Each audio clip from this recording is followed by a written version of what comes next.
in un momento di grande crisi da parte dell'economia in senso generale, dell'economia edilizia in senso preciso, bisogna trovare delle azioni che sono azioni di risveglio, che scrollano il sistema.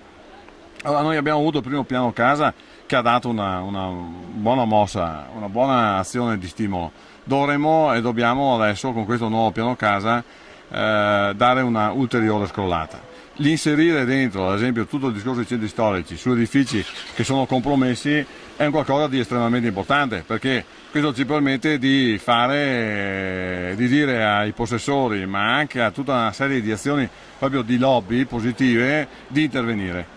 Il cambio di destinazione d'uso senza tante interpretazioni, ma proprio sito e simpliciter, così come viene interpretato normalmente, è un altro segno importante che può essere sicuramente tenuto in considerazione. E poi i costi, che sono molto bassi in termini di oneri, cioè sono nulli in termini di oneri. Anche questo è un segnale positivo, perché aver pochi costi in termini di oneri significa essenzialmente anche gravare meno sulle tasche dei cittadini e anche poi di tutta la collettività.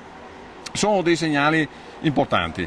Speriamo che da questi segnali scaturisca anche una certa movimentazione, una certa azione proprio di stimolo dell'intero comparto, e mi auguro che poi ci sia anche l'attenzione da parte dei professionisti, perché noi oggi abbiamo convocato soprattutto i liberi professionisti, le categorie, gli ordini professionali, tutti quelli che poi danno il consiglio alla singola famiglia anche nei piccoli interventi, perché se loro non sono convinti di questo provvedimento è evidente che poi falliamo in partenza. L'augurio è che ci sia un incrocio, proprio un incontro tra il soggetto che realizza e il soggetto che spiega e fa il progetto.